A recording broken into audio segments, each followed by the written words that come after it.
өз болмысына адал емес адамның өмірін айтатын болсақ, ол өмір сүреді. Бір үй үшін өмір сүреді, да. Всю жизнь күйеуі үшін өмір сүреді. А күйеуі измена жасайды, ұрады, соғады, әйтеуір көзіне мейкап жағып, очки киіп алып, әйтеуір сөйтіп өмір сүреді, ұят болады деп. Потом ол күйеуінен хайыр болмайды да, баласына переключить етеді ол әйел. Баласын опекать етеді, ойбай балам, мә саған PlayStation, мә саған ойыншық, мә саған мынау деп, я тебе вкладывал, я тебе все делала, я тебе инвестировала дейді, да.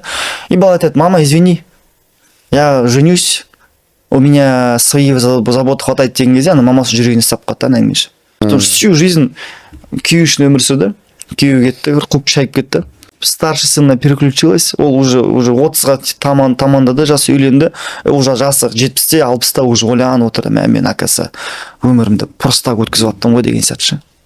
Понимаете? И таких большинство таки. Большинство женщин, которые так живут. Ну, они өз-өзіне осознавать ететін шығар деп ойлаймын кейде ше. Потому что, ну же, бір үй үшін өмір сүру это өте тяжело.